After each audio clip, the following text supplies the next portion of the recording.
I'm gonna break down some Carson Beck for you. Just some of his throws that were incomplete, some of his throws that were complete. As you know, he didn't really have a very good game on Saturday, and a lot of that attributed to just, busted pass pro. And then when he did use his footwork and agility and work well in the pocket, he made throws that were dropped. And in this first case right here, we're going to get a drop. I love this layered throw right here for a zone beater. You're going to get Arian running kind of a slot fade to push off. Lucky's going to chase him on the follow, and then you're going to get Frazier out here in the flat. So you got your three levels. Well, what you're not taking into account is the guy off screen. The guy off screen is going to be running a curl back inside. So what happens if you get the chase where you're going to get him gaining ground, him gaining ground, him gaining ground over the top, and the corner gaining ground, is this becomes your honey hole right here, which it does. But we're going to watch here. We're going to see Carson's actual footwork here in the pocket and be able to take this. So he's going to show the toss sweep look because we're going to pull the guard, which holds him for a split second. Mykel Morris has really got to make impact right now, but because of the speed off the edge, that speeds up his ability to process. So now he knows he's probably going to have to go the curl route because this is not developing. And where their leverage is at right now, it makes sense that the curl route's going to come open. So what I like about Carson is he steps back up inside to Micah's block. He knows he's got that help, and he knows that he's coming open on the curl route. And this is just 1, 2, 3, let it go right before Humphreys makes his cut. He throws a good ball, and London's got to catch the football. That's twice now that he's done that in game where he's got a ball thrown right to him and it's dropped. So, this is a really good job by Carson stepping up in the pocket with good mechanics, knows where he wants to go. All the leverage is outside on the three trifecta layer here, and this curl route comes open, and, Humphrey's got to catch the football. A lot of people don't realize this, but this was by far Carson Beck's best throw of the night. We are on the 10.5 yard line, negative 10.5 or minus 10.5 yard line, as you want to call it, when you're on offense and you're behind the 50. That's minus wherever your territory is, minus territory. And we're 3rd and 10, and they've got all the momentum. And honestly, I was really worried about this play because we were not looking good at this point in time. But we're going to get the outside curl. This is where Carson, remember, where the throw with a big, huge defensive back pick that, went chaos and everything with that. We're actually running the same play here, okay? We're going to get the wide curl and the option route coming back in.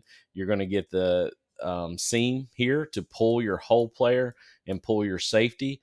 And this guy's going to be in deep zone right here, and we're going to come underneath it. What I like about this is you get great pass pro up front. He has a chance to really sit and survey the field. We step up and do a really good job of picking up the pressure that they bring to us. And this is by far the best delivered football that Carson makes, throwing it out here to Arian Smith. I mean, if you look at the pass pro and the way it's set up, it's a good route run by Arian, and watch the ball delivered on time. First down, man. Huge conversion for us right there. Good job by Beck. This is what I'm talking about, reading the field. Carson knows where he wants to go with the football already. Basically, I think they're in a cover one look is what it looks like right now because they're matched up on our two tight ends. I like Lucky being on the pro side with the tight end here because I would call this deuces left. So you have deuces to the left. You have pro. There's your Y. And then basically, in this case, he's going to be basically playing the H-back on this side. So what you have on this side is the X and the Z to this side, and here's your F back right here. Now, what we're going to get right here is good old-fashioned smash route, okay, on play side. I think what they're trying to do on the backside is run sort of a off and sort of a sluggo with this. Looks like he's trying to come underneath this, but it's quick gain. So what you do here is this is a cover 2 beater typically. What they're wondering if they get cover 2 to this side. So you're going to get basically a corner route, what most people would call a flag, and then you're just going to get an outside hitch out here. And what Carson sees is he sees that this person's off a lot deeper, even though realistically they're in man. He's in a soft man to this side. They're in more of a hard man on this side. And obviously this running back would be looking at Etienne right here. But what I like about Carson, when he makes up his mind to make this throw, and this is not an easy throw, ladies and gentlemen. This is a right hash throw to left side. But I want you to watch his footwork. when he knows where he wants to go and he has time to deliver the football, he delivers a very strong football to where he wants to go off play action to be able to step and make that throw that quickly, and it's right on target. Now, I would do something with, as Dylan Bell right here, is I would come back to the football a little bit and meet the football from that long of a throw. Now, again, what did I tell you? Put your foot in the ground, get outside. Don't try to juke back inside to where you got more hats that are on you. See if Dylan Bell does it this time. He almost does it. He just realizes it's too late. He's got to work on getting away from his defenders because he's trying to do too much once he catches the football. But, I'm really digging what I'm seeing right here from Carson. Very decisive off his play action, good step, good throw, good catch. He knows where he's going to go before the ball's even snapped. Now, this is the play that gets intercepted that turns into the chaotic aftermath that ends up giving Texas the football, but I don't give a rat's ass about that. What I'm going to do is actually evaluate the play here. What you have here in this case is just what they ran when they converted that third down, later on in the game where they need to get out of their end zone. But basically, you're going to get the deep. I'm running that a little too wide there, but they're running basically deep curls is what they're running. Inside guys are running seams. I call this 98 all seams.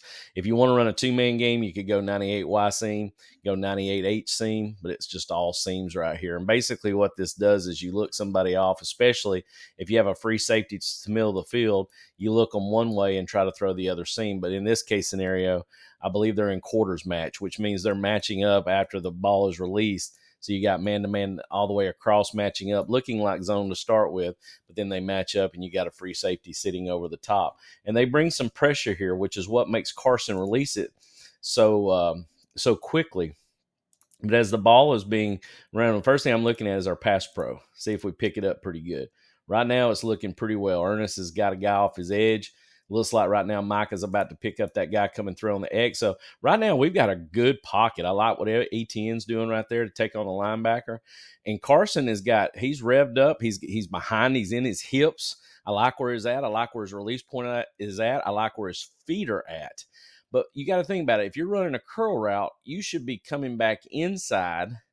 And honestly, Carson throws this to the outside. This is not a back shoulder throw. So he's got into a hands match with the defensive back, and he is just now beginning to make his cut. So if I'm Carson, I blame him on the throw, but I also blame Arian getting caught up in the curl because there's the first down marker. So if I'm telling you to try to get to the first down marker because it's 3rd and 9, you break down about 2 steps right behind it, and then you come back to the football so that if you catch it, you're right on the marker. He's too deep. So when he turns and then Carson throws it to the outside shoulder, I can understand he doesn't have time to adjust to it, and it just so happens that the DB is in the right spot off the push. I mean, it couldn't have been a worst-case scenario for us. Carson throws it just a bit outside. Arian doesn't turn late. He turns too late because he's in that handsy fight thing. I'm going to tell you right now, I don't think it's pass interference. That's just me personally. I'm a Georgia football fan. I couldn't believe it after they called it. I was like, oh, my God, we just got away with one. And so they did reverse the call. The way they did it was terrible. That was chaos. But I'm going to tell you right now, the hands-on stuff, these back judges, this guy right here is who threw it, okay? I think to myself that you don't understand football if you don't know that it's going to be handsy, all right? Arian pushed him right before he turn for the curl, but he was holding his hands as he pushed him. So it's a hand fight. It's hand combat. It happens. That to me is football that you don't throw a flag on. I think that's a no call all day long. It should have been just a pick and let him have the ball on the 9-yard line. But because he threw the flag, we know what chaos ensued for that, which was completely wrong on every level. It should have just been a no call. Let him have it. It was just a poor situation right here where he threw the ball probably 5 yards to the left. It should have been over here on this side because a curl route is supposed to cut back inside. And he cut inside too late, and the ball was thrown outside, and that's all she wrote for the pick. Honestly, I think having the headset and having your OC in your helmet up until the 15-second mark and it cuts out could be sometimes more of a problem than it is a help, because I don't know if you know this or not, but this is almost the same exact play, except we've got one receiver back over to this side. We're going to look like we're running our counter base or counter boot concept where we look like we're toss sweeping to the running back who ends up becoming the number 3 receiver on this side. We get the push on the vert. We get the follow off the inside move motion. He's going to follow actually off of that. And then what we got on the backside is we got double slants. And, I have a feeling in my head, this is just me thinking out loud, that Coach Bobo told him before this play shut off is that you need to look at the backside slant. And what is a kid going to do who has experience and understands it, but Coach Bobo sees from up top, if you see this is what you need to throw, because they're in 2-man right here is what they end up going to out of this. So you got 2 safeties over the top, everybody else locked up in man, and there's actually an extra zone defender and this linebacker getting over to this as well. But what I don't, with him being in his ear, I mean, it looks like he's already made up his decision on the throw. So what I wanted to do was show you right here as we go through this process. He's already made up his mind now. He's looking for the backside. I mean, he's not even thinking about this 3 receiver progression to this side right here. He has made up his mind already that we are going to be throwing to the backside slant. And I want you to watch Arian Smith coming open as he clears second level to be throwing right here. If we're looking to this side, we have the ability to hit this right here on the inside. And I'm kind of confused why he decided to force this over here into basically the guy that's coming off Dominic, and almost – the corner makes a good play and makes it really close to being another pick right here. That's the reason why I'm thinking to myself that there's a possibility that Coach Bobo is in his headset, because the minute he doesn't even fake the toss sweep anymore. He doesn't even though it looks like he's like, well, he took the fake. I mean, it's not a very good fake. But again, you got, we talk about our guard here. You can see here in the face, that's Dylan Fairchild. Actually, no, I'm sorry. Dylan is pulled over here. So this is this Jared? Let me see what we got here. Because he's going to pull. So, yeah, that's Jared Wilson. So he's got to block back because we got a Louis protection off the counter boot action. So everybody's blocking back left. Backside guard's pulling for the counter boot action. And this is what you got here. The 3 receiver progression. He's already made up his mind to go here. But just look about right there. I mean, if he's even looking right here, he throws that ball right in that hole behind the linebackers in front of the safety. But like I said, because he's already got his mind made up. And I don't know if that's his fault pre-snap read, thinking that's where he's got to go because of what he sees over the top of that, or thinking that we can beat the backside slant because they're going to clear. But if they're going to clear, he needs to be tighter to the tackle to bring him more inside towards the logo to open up this window. They're too close to one another, honestly, because the guy that's on Lovett actually almost breaks off of that, gets the deflection, almost gets the pick off of this because they're so tight. So, I don't really know what this process was. I don't know if this is just stubbornness on Carson Beck, but I mean, he never looks off. His eyes are there immediately. I really wish he'd have thought about going backside here. But like I said, pre-snap read, you just never know in that situation. All right, what we've got is a motion to trips here to Lucky. Trips open. And what we're going to get is we're going to get the dig coming across with Lovett. We're going to get the backside dig coming across with Arian, I believe, and then Delp's going to sit down on an option route. We seem to love this concept.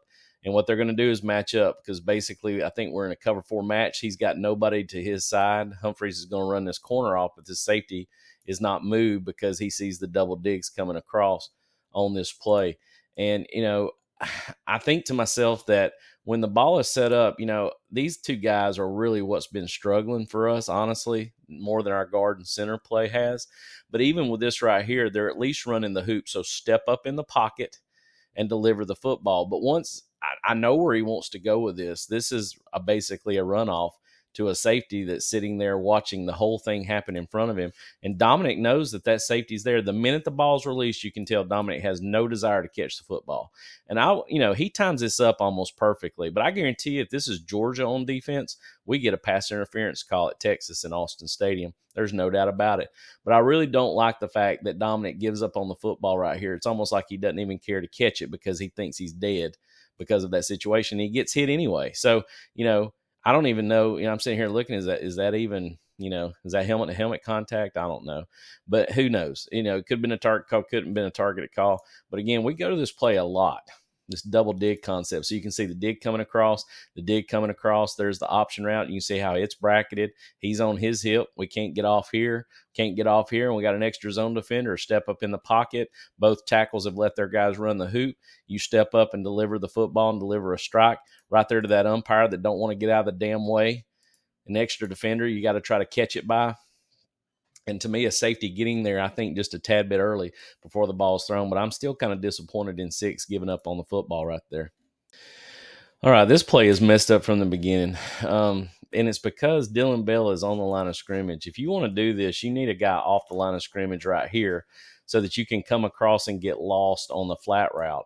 Because what should have happened if you have somebody here and put somebody on the line of scrimmage, but as of right now, you can't because the trips is to the right-hand side. So really, they formation themselves out of this. What he needs to do is stay play side and let this guy be the flat defender. So let him rush this edge and then push out on a whip route. Let him be the intermediate guy and Arian be the deep guy. Because what we're trying to do right here is run the flood action off the jet. So we're going to fake the jet and we're going to boot off of this right here. And it really ends up becoming a cluster because what happens in this scenario is Dillon Bell tries to be the guy coming across to the flat. Delp goes out to run sort of a whip and gets caught up in traffic and gets knocked down to be the intermediate guy. Arian obviously releases and becomes the third level guy. But because Dillon gets kicked out by your tackle who's trying to pass pro off of this play action, he gets knocked down. All right. So you get the fake action, you got the jet coming across, and Dillon Bell's getting knocked down by Ernest Green coming back off of his play action off the boot.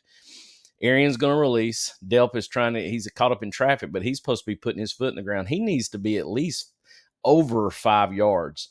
And what Dillon should be doing is coming across right off the tackle's butt and, 1-2 yards deep maybe at the most. So you can see how this is screwed up from the beginning.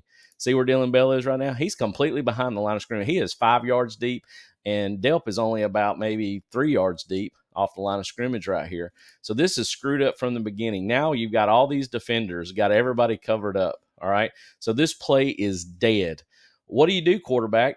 I see him looking actually backside because he thinks this is dead because the person on the backside should be running some type of wheel or post off of this. I think that's what he's thinking for a split second.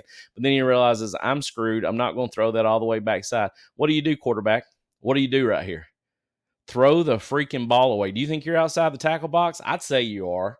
You probably run a quarter of a mile right here. Throw the ball out of bounds. But he just goes down like he's just trying to go pray at the altar or something right there. I mean, I've never in my life would ever think to myself that our veteran quarterback would just go down like this right here. Throw the freaking football and try to hit one of those dudes up there in the head. Give them a souvenir. Don't give them 2 yards of negativity right here because you go down without a fight. Throw the football away. Honestly, here, I think Carson's trying to show out his arm. We're on the left hash. It's 1st and 10. We get a perfect call. They're in a cover 3, so you're going to get a cover 3 look right here. So you got your outside hook, you got your inside hook, you got your middle hook, you got your outside hook, you got your cover 3 guys. And what they're going to run, I call this 94 Texas. You got the seam, you got a smash route concept over the top, and then the outside guy's running a hitch. Then you got this outside guy running a hitch with a seam on this side. So, to me, you're on the left hash. It's 1st and 10. You see what you got right here from Etienne. To me, this is an awesome pitch and catch. You already know where you want to go with the football right here. Throw the ball over here to Etienne. But instead, he's already set up. Now, this is a long freaking throw from the left hash over here. I don't know. We're lucky that this guy didn't, he's baiting over the top of this apex defender right here. Or over this apex receiver right here. So, luckily he doesn't jump that. But this is a long throw and catch. And this is something I'm finding happens a lot of. Come back to the football a little bit right here. But then put your foot in the ground and get back outside. All right, doing too much here, Dillon. You caught the ball right here. You should have put your foot in the ground, and you should have been down the sideline and probably gotten tackled about right there. All right, so 5-yard gain. But now you're going to catch and try to go back inside to all these white hats inside. You're going to get tackled for no gain after that 5-yard catch. You telling me that Mike Bobo's not in his bag right here, man? This is a nasty progression off of play action. And this is something, if we give them time, we get a lot of edge pressure right here off of this end. But what we're going to show is we're going to show play action this way. Guard is going to pull out like it's counter boot action. Anthony Evans gets caught up on the rush and ends up falling down over here. Lucky's going to end up blocking, and then come across on a late drag. And Etienne is running down the hash. Now, what we get on this side is we get an under Sam over Mike, and we get a post out of this situation. And what I want to show you, first off, I love Carson Beck's footwork here to complete the ball, and for Anthony Evans not giving up on the play after he falls down on this situation. So I'm going to let it play out, and you can watch here how Anthony gets caught up on the defensive end and falls down. Now, we're getting a little edge pressure coming up off that guard pull. That's okay. It's just like running the hoop. So step up in the pocket like he does. Now he's looking downfield. I'm telling you, for a split second, when he flips his hips to Arian, I want you to watch London Humphreys coming across here after he decides to flush. Now, perfectly fine. Great footwork to come up inside. Monroe Freeland's telling him a bedtime story right there. That's awesome.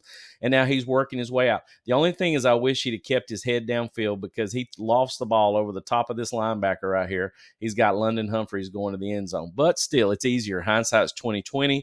I know that's hard to do. It's easy for me to see on the backside of this. I'm very happy with my quarterback right here to not panic, to step up in the pocket, to flush and move out right. Find Anthony Evans right there who had fallen down, and let's get a positive play after that situation.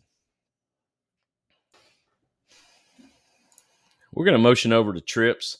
We'll get in this trip set right here. I love this. What we're going to show is zone action away. We do so many things out of this where we'll actually block back left, and we'll throw the guard action over here as well off of this zone action. I just showed you that a while ago. But in this case scenario, we're just going to show straight zone off of this to come across. And I love this play. We're going to show rabbit action like we're catching the fast screen here. Arian's on the deep route. He's number 1. You're going to have Lawson Lucky filling right behind that. He becomes the number 2. So if these guys set back on the 1 and the 2, then you throw the rabbit. He's the outlet guy right here. Okay. But because of the way it's set up, the rabbit actually attracts these front 2 guys, and they actually move towards the fast screen thinking that they're going to throw it out there on the edge.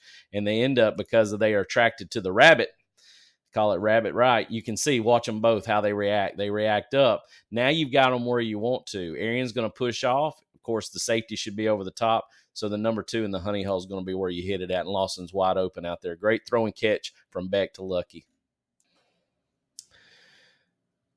2nd and 9, and, we bring motion across here to trips, and what you're going to end up getting out of this, the guy in motion is going to run to the wide side, and you basically end up getting all curls. I call this Maryland in my NASCAR package. You can see it kind of open up here. On the backside, we're going to be running kind of a shallow dig coming across.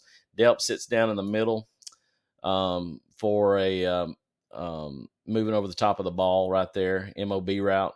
You're going to get him go out here to the sticks and sit down, and he's going to run straight and try to find that honey hole and sit down. So you end up getting 3 sit-down routes, and depending on where you got, I'm not sure why the dig is the complement to the backside of this with the out route right here. I would almost rather him post him right here, at least to pull that safety out of there. So if you do end up throwing one of those 3, you get the safety out of that situation as well. But we end up getting a dig on the backside of this, and Delp is wide open. But terribly enough, right as Delp comes open right here on his option route, Carson's not even looking. He's thinking him the entire time. And honestly, you got a linebacker in the throwing lane.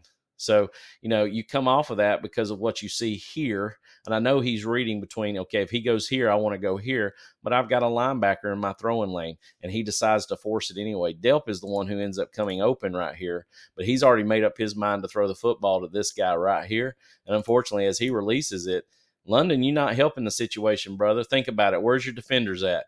You want to work outside off of this option, not inside to this option, because you got leverage inside. I'm sure he has the option to put his foot in the ground and work away from wherever the stress is at, and the stress is inside. He needs to be working back to the SEC logo, not down inside. So London hurts Carson right here by being where it's at, because Carson, I think, wants to throw it where he should be at right here, and he runs back inside, and it creates sort of a crisscross, and that's why you see the ball go outside and almost get intercepted by that safety, because London makes the wrong cut on his option route right here. So you can kind of watch it in full speed again as we bring the motion across. So we're going to hit all curls, all right? this guy's the one that's open. London doesn't help him out because if London works back, we have a completion there because Carson throws it where it should go because of the leverage on the inside. But London doesn't help him. This is the second play from scrimmage. Dylan Bell has already missed one route. And this is the double dig concept that we like to run here. I really, when I see the shallow coming back across, that's to hopefully pull defender so that basically the double digs can come in behind it right here. You're going to get the shoot route. You should get a vertical by him. You're going to end up getting a dig and a sit down off of this as well. But the way I look at this, with him being man-to-man, I don't know why he doesn't continue on his route over here. I don't know why he sits down on this. But we got great pass pro. Again, this is the second play from the line of scrimmage, and this is one that Dylan Bell's got to catch. I love the footwork. I mean, there's only a three-man rush. We should be taking care of a three-man rush. They're dropping 8, and we still have the ability to throw into a window right here because of the way this is set up. All right, they're sitting here. So this window is going to be right at the tip of the steer's mouth right there, the nose. And, I know it's not thrown in the best place, but that ball hits him pretty much dead in the hands. It may be a little bit behind him, but we got to catch that football, guys. This is something that's killing me early in the game that's really bugging the piss out of me is that Carson is putting some balls in places where we should have receivers that are catching it, and we're just not. I love the pass pro right here. Still Ernest Green letting him get to him right at the last second. I don't really think that altered his throw at all, but he's got to catch that football, guys. That's a huge play. That's a plus 32-yard play right there. And this is after he's already dropped one. We talk about we want to get Dylan Bell the football, but I mean, you try to throw it to him the first 2 plays and he drops both of them. That really hurts the confidence of your quarterback going forward. Could have been a big play for us.